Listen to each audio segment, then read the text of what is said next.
Baik, perkenalkan nama saya Rina Tumis, NIM 20110064. Di sini saya akan mempresentasikan tugas saya, yaitu membuat materi tentang metode MORA atau Multi-Objective Optimization on the Basis of Version Analysis. Pengertian metode MORA. Metode MORA adalah metode yang diperkenalkan oleh Browers dan Savarkas.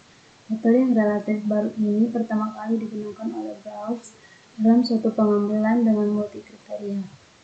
Metode MORA memiliki tingkat fleksibilitas dan kemudahan untuk dipahami dalam memisahkan bagian subjektif dari suatu proses evaluasi ke dalam kriteria bobot keputusan dan beberapa atribut pengambilan keputusan.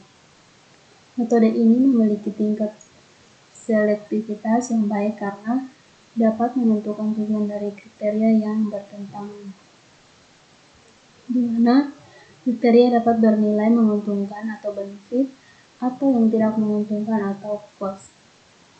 Dalam aplikasinya, metode MORA dalam penyelesaian masalah pemilihan supplier bahan kimia dan bioteknologi dengan menerapkan fuzzy dan MORA. Cara kerja metode MORA. Yang pertama, menentukan tujuan untuk mengidentifikasi atribut evaluasi yang bersangkutan dan menginputkan nilai kriteria pada suatu alternatif, di mana nilai tersebut nantinya akan diproses dan hasilnya akan menjadi sebuah keputusan. Yang kedua, membuat matriks keputusan MORA. Itu mewakilkan semua informasi yang tersedia untuk setiap atribut dalam bentuk matriks keputusan. Data pada persamaan 1 mempresentasikan sebuah matriks XM XN, di mana XIJ adalah pengukuran kinerja dari alternatif I pada atribut JTH. M adalah jumlah alternatif dan N adalah jumlah kriteria atau atribut.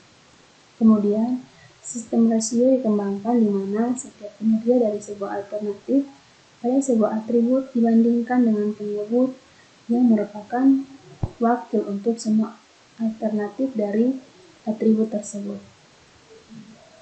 Rumusnya yaitu X sama dengan X1 XIJ dibagi dengan XMI dikali XMI dikali dengan XMN. Keterangan XIJ adalah respon alternatif J pada kriteria I, sedangkan I adalah kriteria atau nomor urut atribut, sedangkan J adalah nomor urutan alternatif, dan X adalah matriks keputusan. Ketiga, matriks normalisasi MORA. Browers-WK menyimpulkan bahwa untuk penyebut, pilihan terbaik adalah akar kuadrat dari jumlah kuadrat dari setiap alternatif per atribut. Yang keempat, menghitung nilai optimasi multi-objektif MORA. Jika atribut kriteria pada masing-masing alternatif diberi nilai bobot kepentingan, pemberian nilai bobot pada kriteria dengan ketentuan nilai bobot jenis kriteria maksimum lebih besar dari nilai bobot jenis kriteria minimum. Untuk menandakan bahwa sebuah atribut lebih penting, itu bisa dikalikan dengan bobot yang sesuai atau koefisien nifikasi. Berikut adalah rumus untuk menghitung nilai optimasi multi-objektif MORA. Perkalian bobot kriteria terhadap nilai atribut maksimum dikurang perkalian bobot kriteria terhadap nilai atribut minimum. YX sama dengan Y sigma X dikali W JX pangkat 2 kali IJ dikurangi N sigma WJ kali X pangkat 2 kurang IJ.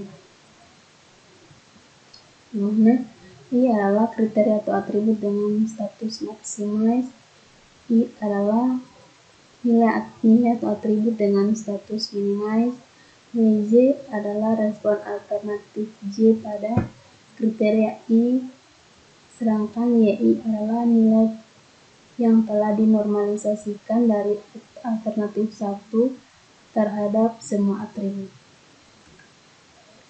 Yang kelima, menentukan nilai ranking dari perhitungan murah. Nilai YI dapat menjadi positif atau negatif tergantung dari total maksimal atau atribut yang menguntungkan dalam matriks keputusan. Sebuah urutan peringkat dari YI menunjukkan pilihan terakhir. Dengan demikian, alternatif terbaik memiliki nilai YI tertinggi, sedangkan alternatif terburuk memiliki nilai YI terendah. Berikut adalah output dari perhitungan metode murah. Yang pertama, alternatif yang memiliki nilai akhir atau YI tertinggi, maka alternatif tersebut merupakan alternatif terbaik dari data yang ada. Alternatif ini akan dipilih sesuai dengan permasalahan yang ada karena ini merupakan pilihan terbaik. Sedangkan yang kedua, alternatif yang memiliki nilai akhir atau YI adalah alternatif yang terburuk dari data yang ada. Oke, jadi di sini contoh studi kasus yang saya ambil ini yaitu studi kasus dengan metode murah untuk pemilihan handphone terbaik. Jadi di sini yang pertama, langkah yang pertama itu kita menginput nilai kriteria, di mana di sini ada nama kriteria, nilai bobot dan juga kriteria. Jadi di sini nama kriterianya itu ada harga atau C1, kamera itu C2, memori C3, berat C4, keunikan C5, dengan nilai bobot masing-masing itu 0,45, 0,25, 0,15 sampai dengan yang kelima 0,55. Sedangkan kriterianya itu ada cost, benefit, dan juga cost benefit. Yang kedua adalah membuat matriks keputusan. Jadi di sini alternatifnya itu HP yang pertama C1-nya itu 70, C2-nya 80, C3-nya 90, C4-nya itu 70, C5-nya 90. Begitu juga dengan HP yang kedua hingga HP yang terakhir.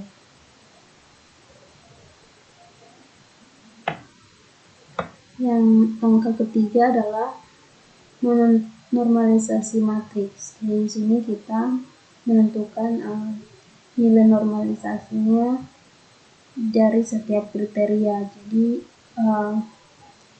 masing-masing kriteria sudah didapatkan nilainya, yaitu kriteria harga atau C1 ini untuk HP yang pertama itu nilainya 0,388. Ini didapat dari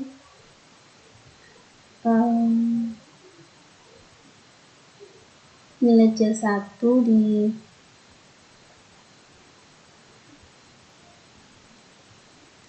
jadi nilai untuk HP yang pertama ini didapat dari nilai dari C1 dibagi dengan akar dari 90 pangkat 2 ditambah 90 pangkat 2 ditambah 90 pangkat 2 ditambah 90 pangkat 2, maka akan mendapatkan hasilnya 0,388. Begitu juga dengan yang kedua. HP yang kedua ini juga sama perhitungannya, jadi 90 dibagi dengan akar dari 70 dipangkat dengan 2 tambah 90 pangkat 2 hingga nilai yang terakhir yaitu 70 pangkatkan dengan 2. Jadi perhitungannya sama dari kriteria harga atau C1 hingga kriteria keunikan atau C5. Itu proses untuk normalisasi matriks menggunakan cara yang sama. Yang berikut adalah matriks ternormalisasi. Jadi matriks ternormalisasi ini, nilai-nilai ini didapat dari nilai yang sudah didapat di kriteria, di masing-masing kriteria, baik itu untuk C1, C2, C3, C4 hingga C yang kelima. Itu nilainya kita turunkan di sini.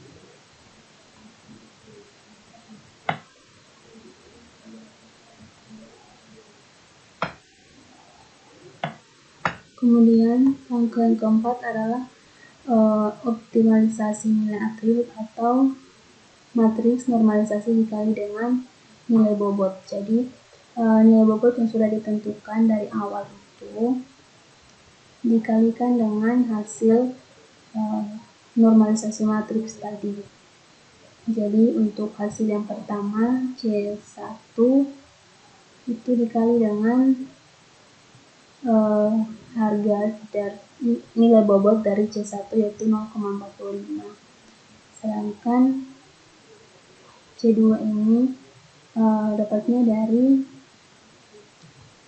hasil dari normalisasi matriks C2 dikali dengan nilai bobot pada kriteria yang kedua atau kamera, sehingga memiliki nilai untuk kriteria yang terakhir, yaitu keunikan, yang mendapat nilai matriksnya itu 0,222. Jadi untuk hasil ini mendapatkan 2 nilai minimum dan juga 3 nilai maksimum. Langkah kelima atau langkah terakhir adalah menentukan perankingan. Yang pertama kita menentukan nilai maksimum. Jadi untuk nilai maksimum ini di sini untuk hasilnya itu ada 3. Jadi kita menjumlahkan nilai maksimum yang pertama ditambah nilai maksimum yang kedua ditambah nilai maksimum yang ketiga. Kalau di sini nilai maksimumnya itu ada di C2, C3 dan juga C5, sehingga hasilnya itu didapat dari hasil penjumlahan antara C1, C2 dan juga C5.